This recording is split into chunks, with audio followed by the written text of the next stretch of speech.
कैसे हैं आप लोग? उम्मीद करते हैं अच्छे होंगे। आज हम लोग एक नए चैप्टर की बात करेंगे जिसको हम लोग जानते हैं ज्यामितीय अवधारणाएं। पिछले वीडियो हम लोगों ने बीजगणित अवधारणाएं पढ़ लिया था, बीजीय व्यंजक वगैरह पढ़ लिया था, तो वहां से हम लोगों ने बीजगणित के बारे में काफी कुछ जाना था। अब हम इस चैप्टर में ये जानेंगे कि ज्यामिति कहाँ से उठी। जिस तरीके से हम लोगों ने बीजगणित में सीखा था ना, बीजगणित में बीज कहाँ से उठे, क्यों जरूरत पड़ी, उसी तरीके से अब हम लोग ज्यामिति में भी आएंगे। देखिए, आप अपने आसपास जो भी वस्तुएं देखें उसमें कुछ सबका एक स्पेशल डिजाइन है, सबका कुछ ना कुछ आकार है, कुछ ना कुछ आकृति है, तो सब ज्यामिति के अंतर्गत आएंगे। धीरे धीरे हम लोग इसको जानेंगे कि कैसे ये ज्यामिति के अंतर्गत आते हैं। तो देखिए, मेरे ख्याल से ज्यामिति का जो स्थान है मैथ में वो बहुत ही ऊंचा है, इसीलिए मेरे ख्याल से जैन ग्रंथ में कहा गया है, ज्यामिति गणित का कमल है। ज्यामिति क्या है? गणित का कमल है, से सब तुच्छ है। जिस तरीके से आप फूलों की बात करें यानी पुष्पों की अगर बात करें तो उसमें क्या है, फूलों में कमल का एक विशेष स्थान होता है ना। कमल की तुलना जो है बाकी फूलों से नहीं की जा सकती। एक तरीके से ये कह सकते हैं फूलों में सबसे विशेष फूल जो होता है, स्पेशल फूल, कमल को माना जाता है। उसी तरीके से मैथ की जितनी भी ब्रांचेस हैं उसमें सबसे महत्वपूर्ण ब्रांच जैन ग्रंथ में ज्यामिति को माना गया है। और जैन ग्रंथ ये कहना चाह रहे हैं कि ज्यामिति का स्थान सबसे ऊंचा है, क्योंकि ज्यामिति के बिना मैथमेटिक्स एक तरीके से हम ये कह सकते हैं कि अधूरी है। तो आइए अब हम लोग कुछ और जानकारी इससे कलेक्ट करते हैं। देखिए, ज्यामिति दो शब्दों से बनके बनी है, जियो और मेट्री। देखिए, शब्द ज्यामिति, जियोमेट्री जिसे कहते हैं इंग्लिश में, यूनानी शब्द किससे लिया गया है? यूनानी शब्द जियोमेट्रॉन से लिया गया है। किससे लिया गया? जियोमेट्रॉन से बना है। जियो का अर्थ होता है भूमि। जियो का अर्थ क्या होता है? भूमि, मतलब जो आपकी पृथ्वी है, जो आपके, तो जियो का अर्थ होता है भूमि यानी जमीन, और मेट्रॉन का अर्थ है मापना। तो वास्तव में ज्योमेट्री की जब शुरुआत हुई है तभी शुरुआत हुई। कैसे शुरुआत हुई? भूमि का मापन ही एक तरीके से ज्योमेट्री कहलाता है। भूमि का मापन ही एक तरीके से ज्योमेट्री कहलाता है। लेकिन आजकल बहुत चीजों में इसका यूज कर रहे हैं, तो सिर्फ भूमि के मापन तक ही सीमित नहीं रहे। तो देखिए, विद्वानों के अनुसार ज्यामिति का विकास कला, शिल्प कला और भूमि मापन की आवश्यकताओं के कारण हुआ। मतलब ज्यामिति का जो विकास हो, मतलब ज्यामिति कैसे बढ़ी? ज्यामिति जो है भूमि के मापन की आवश्यकता और कुछ कला और शिल्प कला, मतलब किसी भी वस्तु को किस तरीके से आप डिजाइन करते हैं, ये शिल्प कला यानी आर्किटेक्चर के अंतर्गत आता है। इस कारण से जो है ज्यामिति का विकास हुआ। अब देखिए, जो प्राचीन समय में बात की जाए, मतलब अगर पुराने समय में बात की जाए, तो ज्यामिति का यूज हम लोग किस लिए करते थे? ज्यामिति का यूज हम लोग करते थे यज्ञों की वेदियां बनाने के लिए। देखिए, मैंने यहाँ लिखा है यज्ञों के लिए विभिन्न प्रकार की वेदियों को बनाने में, मतलब कितना चौड़ा रहेगा, कितना गहरा रहेगा, तो उस तरीके से वो ऐसे ही नहीं बन जाता, उसमें परफेक्ट ज्योमेट्री लगती थी। ठीक है, भूमि की का आवश्यकता अनुसार सीमांकन करने में, जैसे बॉर्डर, कई राजा अपने राज्य में बॉर्डर करते थे ना, बॉर्डर बनाते थे कि इसके बाद हमारा राज्य खत्म। आज भी होता है कि हम लोग बॉर्डर बनाते नहीं है, इंडिया पाकिस्तान का बॉर्डर, तो उसमें भी ज्योमेट्री का परफेक्ट यूज होता है। कैसे होता है ये हम लोग आगे सीखेंगे। ठीक है, राजभवनों, मंदिरों, झीलों और बांधों और नगरों के निर्माण, मतलब जो राजभवन बड़े बड़े बनते थे उसमें ज्योमेट्री का यूज बहुत होता था, बहुत अच्छे से किया जाता था।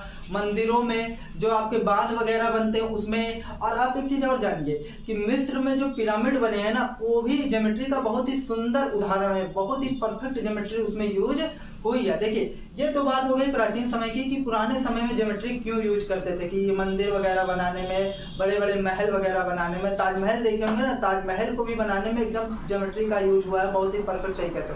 अब कैसे हुआ, क्या हुआ, ये हम धीरे धीरे आगे सीखेंगे। ठीक है, अब देखिए, आधुनिक समय हम लोग ज्योमेट्री का यूज करते हैं। जैसे अगर आप बात करें आर्किटेक्चर में, किसी भी वस्तु को अगर आपको डिजाइन देना है, जैसे मोबाइल का शेप ऐसे होता है ना, तो ज्यादा नहीं आप ये मार्कर ही लीजिए, मार्कर का शेप को किसी ने डिजाइन किया होगा, तो ये आर्किटेक्चर के अंतर्गत आता है। और ये भी क्या है, ज्योमेट्री की ही देन है, जो मार्कर का शेप इस तरीके से है। उसके बाद इंजीनियरिंग में हम लोग करते ही हैं, जैसे बड़े बड़े पुल वगैरह बनते हैं, उसमें भी ज्योमेट्री लगती है। तो आइए अब हम लोग अपना सिलेबस जानते हैं कि इस क्लास 6 के लेवल पे हम लोग कितना ज्योमेट्री पढ़ेंगे, और फिर हम लोग देखते हैं कि क्या इसमें आगे होगा। तो आइए हम देख लेते हैं इस ज्योमेट्री के चैप्टर में क्लास 6 के लेवल पे हमको कितना पढ़ना, मतलब इस वाले चैप्टर का सिलेबस क्या है, कौन कौन से टॉपिक हम इसमें कवर करेंगे। तो सबसे पहले हम इसमें कवर करेंगे समतल तल, जिसको हम लोग समतल के गुण, मतलब तल भी दो प्रकार का होता है, अभी मैं बताऊंगा। ठीक है, तल में हम लोग स्पेशल किसके गुण पढ़ेंगे? समतल के गुण पढ़ेंगे। फिर संरेख बिंदु और एक रेखीय बिंदु, एक बिंदुगामी रेखाएं। तो सबसे पहले आइए हम लोग तल कवर करते हैं कि तल क्या होता है। ठीक है, अच्छा, अगर आप अपने आसपास वस्तुएं देखें, अगर आप अपने आसपास वस्तुएं देखें तो आप देखेंगे सबका एक स्पेशल डिजाइन है। जैसे मार्कर कहीं पर घुमावदार है तो कहीं पर प्लेन है, तो इस तरीके से आप सारी वस्तुएं बनी है, मतलब सबका एक स्पेसिफिक डिजाइन है, ठीक है। तो अगर आप आइए जैसे घनाभ ले लेते हैं, एक तरीके का एक कोई वस्तु है जो घनाभ के आकार का, घनाभ के आकार की वस्तुएं क्या हो सकती हैं, जैसे चौक का डब्बा आपने देखा है, आप देखे होंगे जैसे जो क्या बोलते हैं स्टील के जो वो आते हैं बक्से आते हैं, और भी कमरे होते हैं, घर भी घनाभ के आकार का होता है। तो घनाभ में आप एक चीज देखिए, घनाभ में 1 2 3 4 5 6, मतलब एक ऊपर वाला, एक नीचे वाला, एक अंदर वाला, एक बाहर वाला और 2 साइड वाले, टोटल 6 पृष्ठ होते हैं। कितने पृष्ठ होते हैं? 6 पृष्ठ होते हैं। प्रत्येक पृष्ठ को हम लोग फलक कहते हैं। क्या कहते हैं? फलक कहते हैं। तो जो आपका एकदम सपाट होता है ना, उसको हम लोग पृष्ठ या फलक कहते हैं। उस तरीके के पृष्ठ को हम लोग क्या कहते हैं? फलक कहते हैं। ये एक तरीके का तल होता है। क्या होता है? तल। और जो सपाट तल होता है ना, एकदम प्लेन, मतलब कोई खुरदुरा भाग नहीं, कुछ इधर उधर, तो वो क्या होगा? आपका समतल कहलाएगा। क्या कहलाएगा? समतल। अब अगर आप बॉल ले लीजिए, क्या ले लीजिए? बॉल ले लीजिए। बॉल ले लीजिए तो बॉल में आप देखेंगे, बॉल जो होती है आपकी घुमावदार होती है। क्या होती है? घुमावदार होती है। अगर आप क्रिकेट की बॉल उठाएंगे या फुटबॉल उठाएंगे तो वो घुमावदार होती है। उसमें आप फलक नहीं होता। उसमें क्या नहीं होता? फलक नहीं होता। उसमें भी तल होता है, लेकिन वो तल समतल नहीं होता, वो तल वक्र तल होता है। तो जहां पर आपको घुमावदार मिलेगा तो आप एक बात समझिए, वो भी तल है, लेकिन कैसा तल है? वक्र तल है। कैसा तल है? वक्र तल है। तो बॉल में आपको कैसा तल देखने को मिलता है? वक्र तल देखने को मिलता है। इसी तरह से आप शंकु ले लीजिए। अब अगर शंकु में बात की जाए, शंकु यानी बर्थडे वाली टोपी। बर्थडे वाली टोपी आप देखे होंगे। बर्थडे वाली टोपी में अगर देखिए, अगर नीचे से हम उसको पैक कर दें, कोई कार्डबोर्ड लगा दें, तो नीचे से अगर आप देखेंगे तो वो पहले, चलिए नीचे से उसमें कुछ मतलब, आप ऊपर से ही देखिए। तो अगर आप इधर से देखेंगे तो बर्थडे वाली टोपी घुमावदार होती है। क्या होती है? ये 2D बना है इसलिए प्लेन लग रहा है, लेकिन आप 3D में अगर देखेंगे इसको तो बर्थडे वाली टोपी घुमावदार होती है। क्या होती है? घुमावदार। बिल्कुल इस मार्कर की तरह वो घुमावदार होती है, लेकिन उसका शेप कुछ इस तरीके से होता है। तो उसका तल कैसा है भैया? उसका तल भी वक्र तल है। जहां घुमावदार आपको दिखे वो कैसा तल है? वक्र तल। तो पूरे दुनिया या पूरे पृथ्वी पे आप कह सकते हैं 2 ही तरीके के तल होते हैं। कितने तरीके के तल होते हैं? 2 तरीके के तल होते हैं। पहला होता है आपका समतल, दूसरा होता है वक्र तल। मतलब सारी वस्तु इसी 2 चीज में खत्म हो जाएंगी। पहला आपका क्या, या तो वो प्लेन होंगी या तो वो क्या होंगी? घुमावदार होंगी। आप कुछ भी ले लीजिए, आप इस मार्कर की बात कीजिए, देखिए घुमावदार है ना, तो जब घुमावदार है तो ये क्या होगा? कौन सा तल हो गया? ये हो गया वक्र तल। और ये देखिए इसका आगे वाला भाग एकदम प्लेन है ना, तो ये कौन सा तल हो गया? समतल। इसका आगे वाला भाग प्लेन है ना, तो ये कौन सा तल हो गया? समतल। मेरे शर्ट में जो बटन लगी है, ये बताइए, ऊपर वाले भाग की अगर बात करेंगे तो समतल, और इसके पीछे वाले भाग की बात करेंगे तो वो भी समतल, लेकिन ये किनारे वाले अगर भाग की आप बात करेंगे तो ये क्या हो जाएगा? वक्र तल। कैसा तल? वक्र तल। तो आप जैसे आप कोई बल्ब ले लीजिए, बल्ब में भी क्या होता है? वक्र तल होता है। तो अगर आप एक बात जानिए, अगर एकदम सपाट यानी एकदम प्लेन है तो समतल, और घुमावदार है तो वक्र तल। तो इसीलिए मैंने यहाँ लिखा है प्रत्येक वस्तु के पृष्ठ या तल होते हैं। पृष्ठ को ही तल कहते हैं। देखिए अब तल 2 तरीके के होते हैं। कितने तरीके के? या तो वो समतल होंगे, इसीलिए यहाँ लिखा है ये तल 2 प्रकार के होते हैं। पहला समतल, समतल को हम लोग कहते हैं फलक भी बोल सकते हैं। क्या बोल सकते हैं? फलक। और दूसरा होता है वक्र तल। सपाट पृष्ठ को समतल कहते हैं, जो एकदम प्लेन होगा उसको आप लोग क्या कहेंगे? समतल। और जो थोड़ा सा घुमावदार होगा, वक्राकार, वक्राकार यानी थोड़ा घुमावदार, जो घुमावदार होगा, घुमावदार पृष्ठ को आप क्या कहेंगे? वक्र तल कहेंगे। अच्छा जरा एक बात समझिए, बड़ा समझेंगे तो मजा आएगा। कैसे? जितनी भी वस्तुओं का, जो जितनी भी ऑब्जेक्ट या कितने भी थिंग्स का जो फॉर्मेशन हुआ, मतलब जो बनी है, ये कैसे बनी? अगर आप देखें तो ढेर सारी वक्राकार लाइन ले लें या ढेर सारी आप क्या बोलते हैं स्ट्रेट लाइन ले लें, ठीक है, कर्व लाइन ले लें या स्ट्रेट लाइन ले लें, उसी का जब आप ग्रुप ले लेते हैं ना ढेर सारा, तभी वस्तु बनती है। जैसे देखिए अगर आपको ये मार्कर का निर्माण करना है, जरा समझिए, अगर इस मार्कर का आपको निर्माण करना है तो ये मार्कर कैसे बना होगा? आप पतली पतली पतली पतली पतली पतली पतली पतली वक्राकार लाइनें लिए होंगे, उस ढेर सारी वक्राकार लाइनों को लेकर आप सम्मिलित कर दीजिए तो आपका क्या बन गया? एक मार्कर बन गया, ठीक है। इसी तरह आप अगर आपको एक बक्सा बनाना है या तो आपको एक प्लेन बनाना है तो आप ढेर सारी स्ट्रेट लाइन ले लीजिए, तो ढेर सारी आप स्ट्रेट लाइन लेंगे, सीधी रेखा ले लेंगे तो उनका ग्रुप हो जाएगा, तो क्या बनेगा?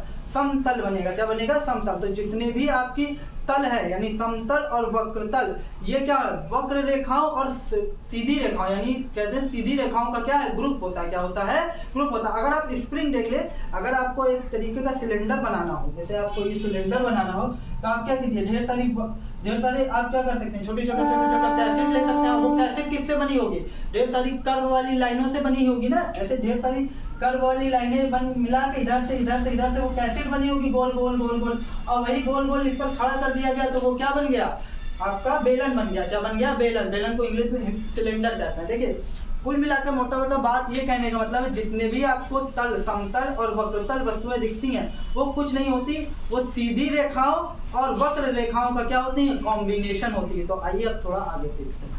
तो हम समतल और वक्रतल के बारे में जानेंगे। अब थोड़ा सा समतल के बारे में हम लोग डिटेल जानेंगे, क्योंकि वहां पर मैंने जो टॉपिक लिखवाया था तो उसमें लिखवाए थे ना तल यानी समतल के गुण। तो अब हम यहाँ पर किस पर अटैक करेंगे, समतल या वक्रतल को बाद में करेंगे हम लोग, हो सकता है 7th या 8th में करें, लेकिन यहाँ पर स्पेशल हम लोग समतल की बात करेंगे। तो जरा समझिएगा ये चीज, अगर आप ध्यान देंगे तभी आपके समझ में आएगी, अन्यथा समझ में नहीं आएगी। तो ध्यान दीजिए, हम यहाँ बात करने जा रहे हैं दो बिंदुओं से होकर जाने वाले समतल।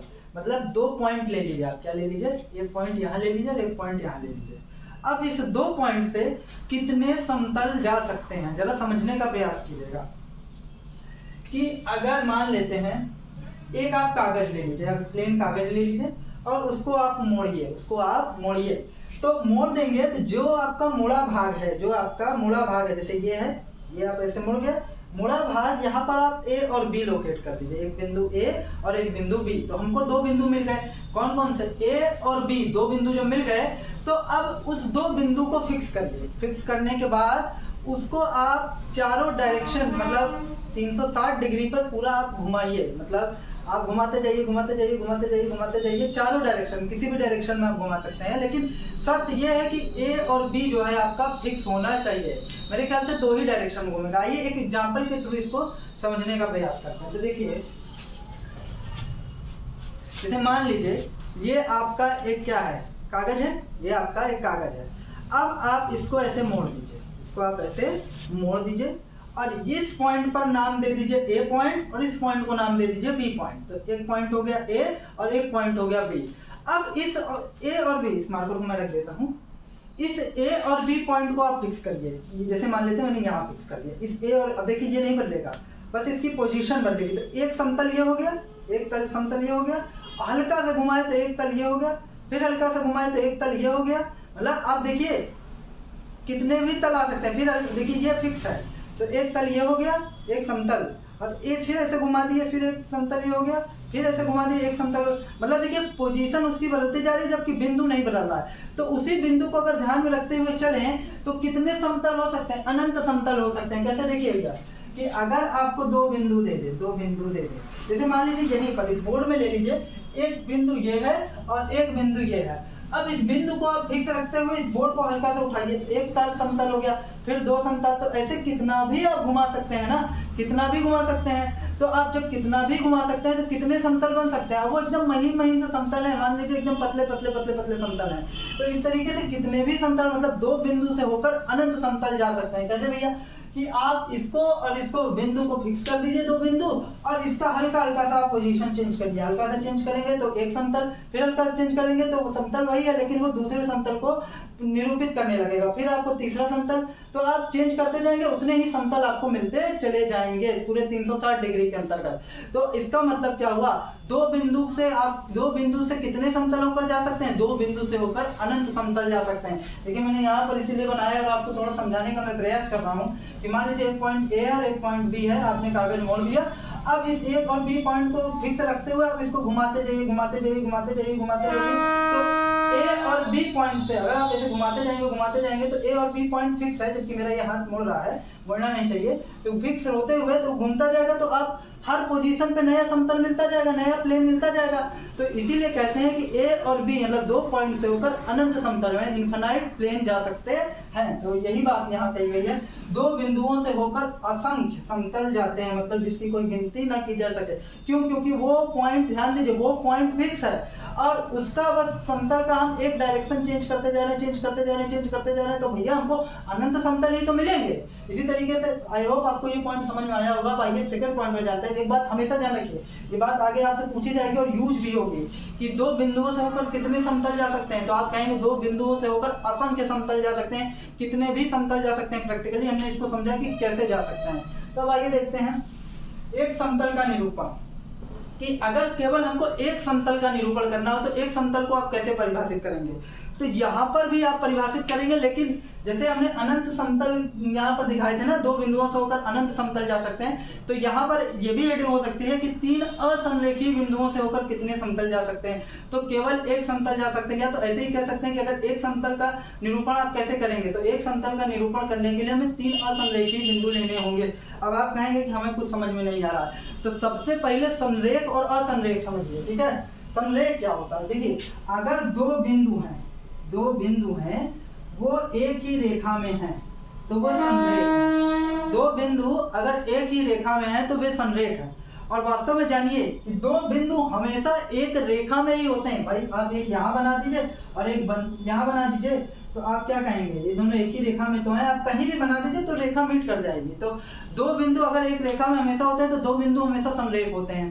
तो अगर तीन बिंदु की बात की जाए, कितने बिंदु की बात की जाए, तीन बिंदु की अगर बात की जाए, तो अगर तीन बिंदु एक रेखा में है तो वो कैसे बिंदु है, संरेख बिंदु। कैसे बिंदु है, संरेख। मतलब तीनों बिंदु कहाँ पर लाई करें, एक ही रेखा पर हो, एक ही रेखा पर पड़ते हो, तो वे संरेख हो। तो अगर हम ऐसे कर दें, मान लीजिए दो पॉइंट ऐसे कर दें, मतलब ये और एक पॉइंट यहाँ ले लें, तो देखिए ये बिंदु और ये बिंदु तो एक रेखा में, लेकिन ये तीसरा बिंदु क्या है, उसी रेखा पर नहीं है, तो ये क्या है, तीन असंरेख बिंदु। तीन बिंदु की अगर बात करेंगे तो ये तीन असंरेख बिंदु। क्यों असंरेख है, क्योंकि तीनों बिंदु एक रेखा में नहीं है। तो तीन असंरेख, समझ में आया कि असंरेख कैसे कहते हैं, यदि तीन या तीन से अधिक बिंदु एक ही रेखा पर ना हो तो वे असंरेख कहलाते हैं, जबकि दो बिंदु हमेशा एक ही रेखा पर होते हैं और वो संरेख यानी लीनियर कहलाते हैं। तो आप देखिए, अगर आपको एक समतल का निरूपण करना है तो आप पहले क्या करिए, तीन असंरेखीय बिंदु ले लीजिए, एक यहाँ, एक यहाँ, एक यहाँ, मतलब एक यहाँ पर, एक यहाँ पर और एक यहाँ पर। थोड़ा सा फिर मैं थोड़ा कागज की हेल्प लूंगा। तो देखिए ये आपका प्लेन है, मान लीजिए आपका प्लेन है, समतल है, और मैंने एक पॉइंट यहाँ फिक्स कर रखा है, एक पॉइंट यहाँ फिक्स करके रखा है, और एक पॉइंट मान लीजिए मैं यहाँ फिक्स करके रखता हूँ, ठीक है। अनु थोड़ा इधर आओ, देखिए थोड़ा सा समझिए,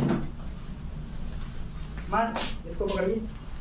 अब देखिए एक पॉइंट आपका यहाँ हो गया, एक पॉइंट आपका यहाँ हो गया, और एक ये तीसरा पॉइंट, मतलब देखिए एक पॉइंट, दो पॉइंट और ये तीसरा पॉइंट, तीन असंरेख बिंदु है ना। देखिए दो बिंदु एक रेखा में, लेकिन ये तीसरा बिंदु उसी रेखा में नहीं है, तो ये तीन असंरेख बिंदु है। तो ये तीन असंरेख बिंदु सिर्फ और सिर्फ एक प्लेन को डिनोट कर रहे हैं, क्योंकि अगर इस प्लेन का आपने जरा सा भी पोजीशन चेंज की तो ये दूसरा प्लेन हो जाएगा, तब ये तीसरा वाला बिंदु आपका छूट जाएगा। मतलब अगर आप तीन असंरेखीय बिंदु की बात करेंगे तो उस तीन असंरेखीय बिंदु से सिर्फ और सिर्फ एक ही प्लेन यानी एक ही समतल जा सकते हैं। आई होप आपको समझ में आया होगा, ठीक है।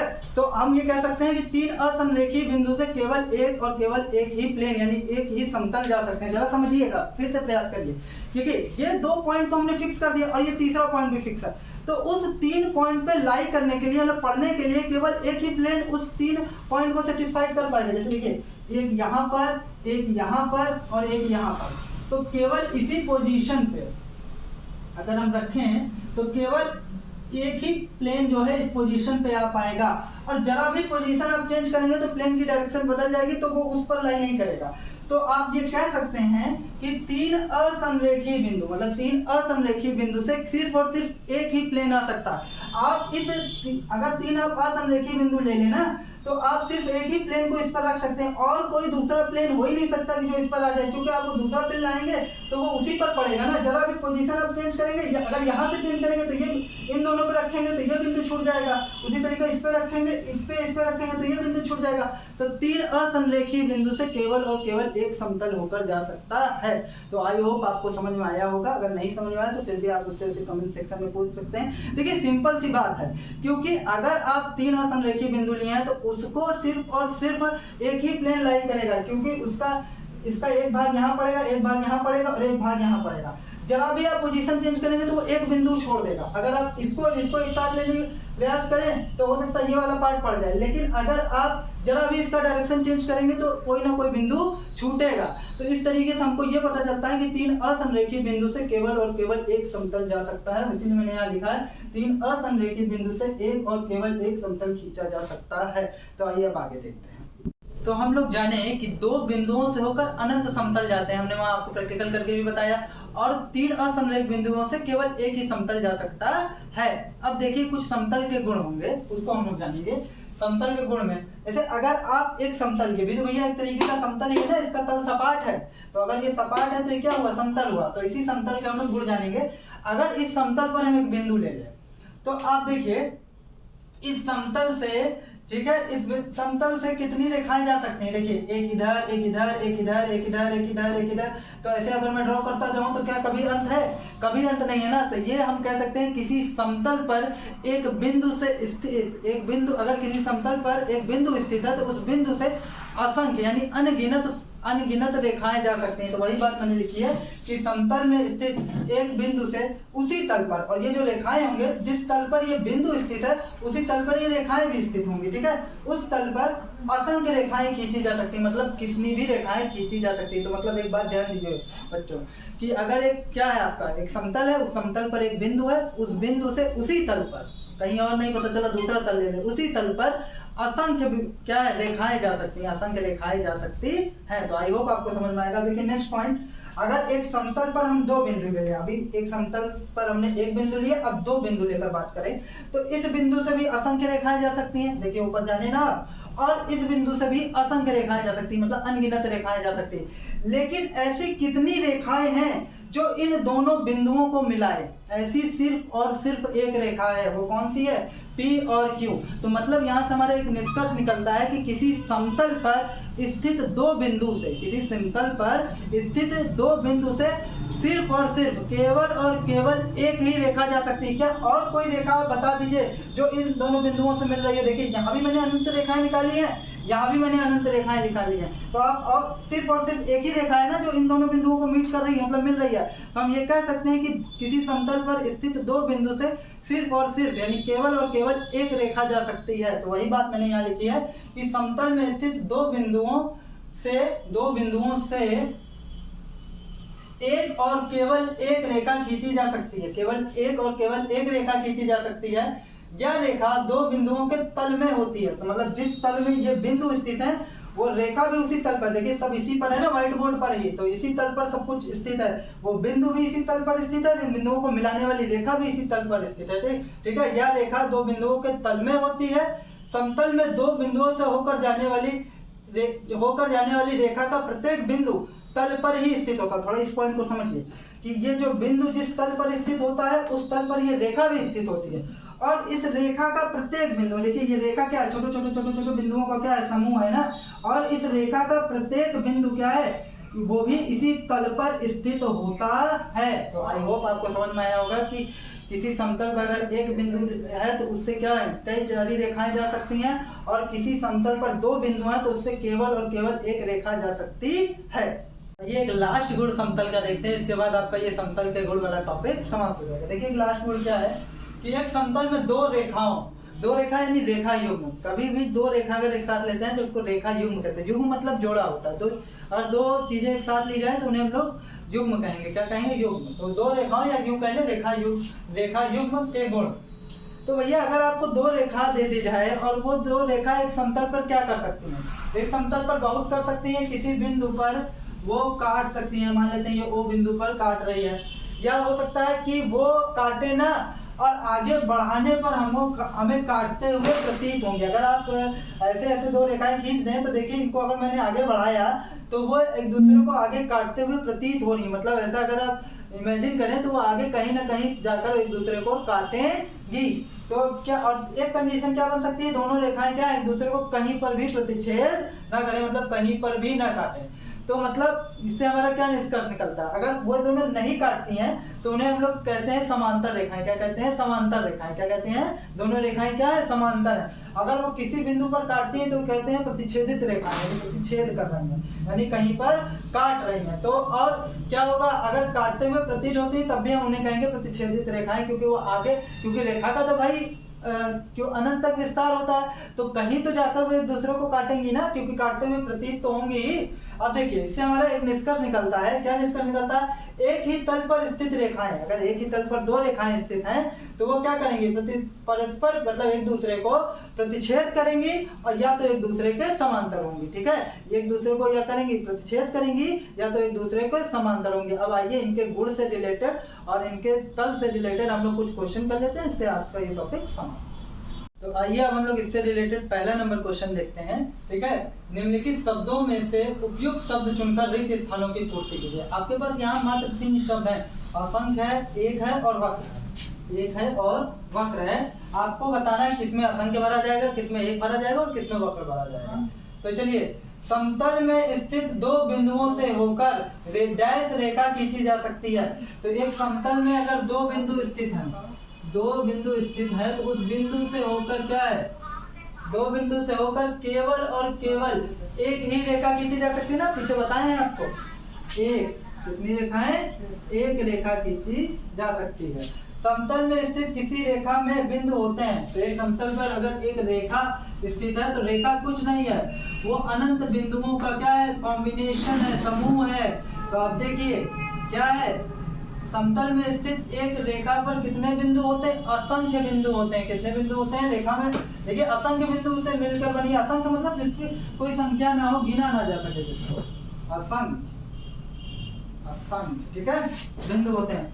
गोले का तल होता है, गोले का तल कैसा होगा भाई, गोला है तो उसका तल घुमा हुआ होगा। घूमने का मतलब क्या, वक्र। कैसा तल होगा, वक्र होगा। कैसा तल होगा, वक्र होगा। देखिए, समतल में स्थित एक बिंदु से होकर रेखाएं खींची जा सकती हैं। एक बिंदु से होकर कितनी रेखाएं खींची जा सकती हैं अगर बात की जाए तो ये 1 रेखा, 2 रेखा, 3 रेखा, 4 रेखा, 5 रेखा, ऐसे आप कितनी भी रेखा खींच सकते हैं। मतलब असंख्य रेखाएं खींची जा सकती हैं। कितनी रेखाएं खींची जा सकती है, असंख्य रेखाएं खींची जा सकती हैं जिसकी कोई संख्या ना हो। तो आइए अब हम लोग सेकंड नंबर क्वेश्चन देखते हैं। देखिए सेकंड नंबर क्वेश्चन क्या कह रहा है, निम्नलिखित कथनों में सही कथन के सामने इसका चिन्ह लगाना है तथा गलत के सामने क्रॉस यानी इस तरीके का चिन्ह आपको लगाना है। तो आइए समझते हैं और सीखते हैं, बड़ा मजा आएगा।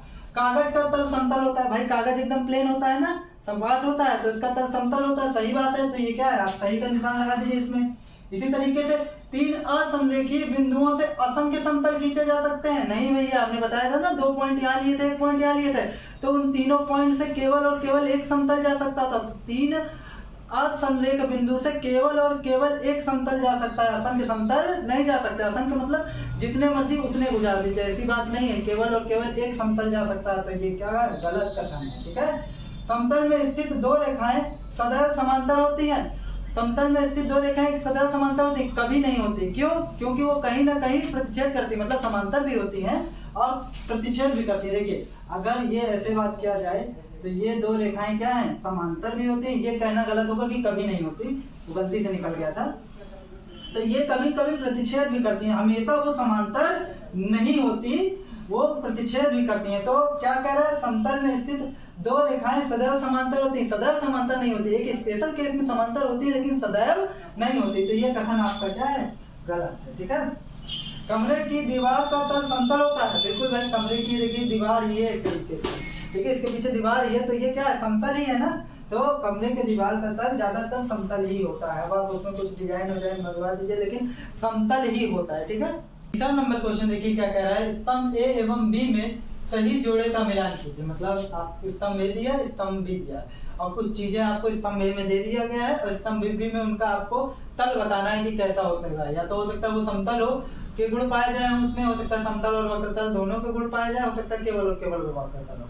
तो ग्लोब की अगर बात की जाए तो ग्लोब केवल और केवल घुमावदार होता है। तो ग्लोब क्या होता है, वक्रतल होता है। तो ग्लोब किस में जाएगा, वक्रतल में जाएगा।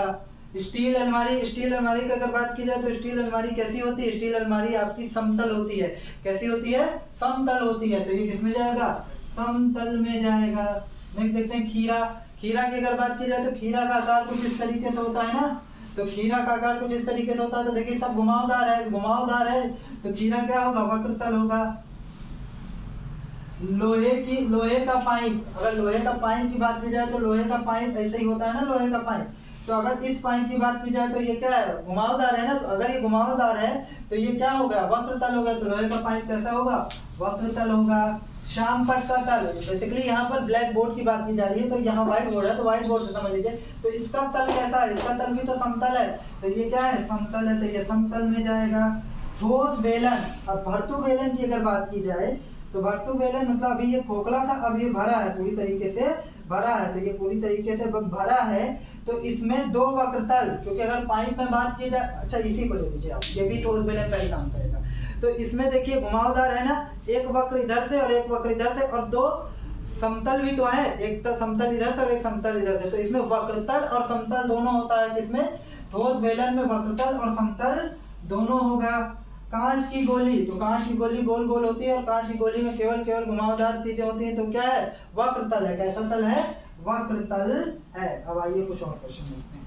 तो ये लास्ट 3 क्वेश्चन कर लेते हैं, इसके बाद ये टॉपिक आपका समाप्त। देखिए क्या है, चौथा नंबर, ठोस बेलन में कितने समतल और एवं वक्रतल होते हैं? तो कितने समतल और कितने वक्रतल होते हैं? तो मान लीजिए ये आपका ठोस बेलन है, ठीक है, ठीक है, सर्कुलर बना हुआ है। तो इसमें एक वक्रतल मतलब एक इधर से घुमा हुआ और एक इधर से, तो दो घुमा हुआ है ना, तो कितने वक्रतल हैं? 2 वक्रतल है।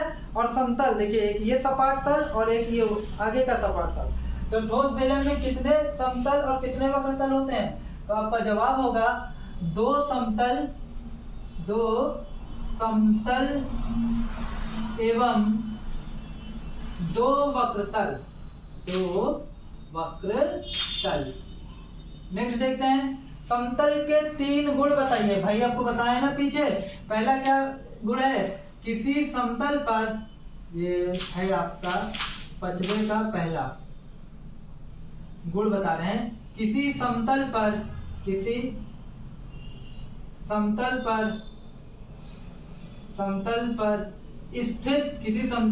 स्थित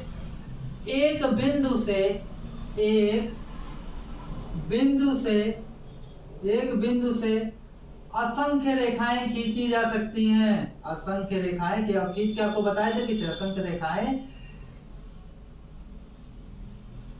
खींची जा सकती हैं। और दूसरा गुण क्या है? समतल पर स्थित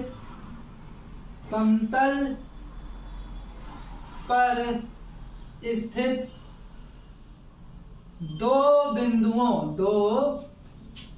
बिंदुओं से, समतल पर स्थित 2 बिंदुओं से होकर जाने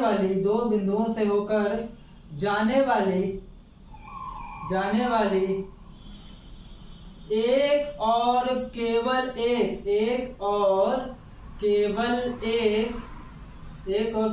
एक रेखा खींची जा सकती है। ये दूसरा गुण हो गया। ये सब आपको मैं प्रैक्टिकली बताया हूँ, वहां पर मतलब डायग्राम बनाकर कुछ चीजें प्रैक्टिकली बताएंगे। थर्ड नंबर देखते हैं। थर्ड नंबर क्या कह रहा है? थर्ड गुण बताना, सॉरी। तीसरा गुण क्या है? किसी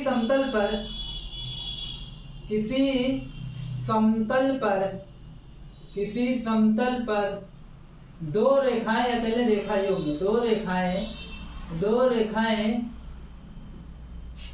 समांतर होंगी। पहला केस, या तो वो समांतर हो सकती हैं, समांतर होंगी अथवा प्रतिच्छेद करेंगी। क्या करेंगी? प्रतिच्छेद करेंगी। ठीक है। अब देखिए नेक्स्ट, समतल वाली वस्तुओं एवं वक्रतल वाली वस्तुओं के 4 उदाहरण दीजिए। तो पहले समतल वाली वस्तु, तो ये आपका 6 नंबर का आंसर है। समतल वाली वस्तुओं का उदाहरण देंगे तो आप क्या दे सकते हैं? पहला तो आप श्यामपट्ट यानी ब्लैक बोर्ड को दे सकते हैं, व्हाइट बोर्ड भी कह सकते हैं, ठीक है, श्यामपट्ट को दे सकते हैं।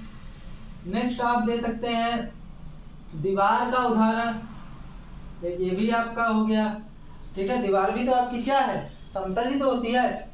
नेक्स्ट आप एग्जांपल दे सकते हैं क्या? चौक का डब्बा। अब जरूरी नहीं है एग्जांपल दीजिए, आपके मन में कुछ और आ रहा है तो कुछ और। लोहे की अलमारी दिमाग में अभी ये आया था, इसके बारे में बता दिए, लोहे की अलमारी। अब नेक्स्ट देखते हैं वक्रतल जिसमें मौजूद हो। वक्रतल किसमें मौजूद होगा? पहला तो विद्युत बल्ब होता है, बल्ब है आपका भाई, घुमावदार है ना।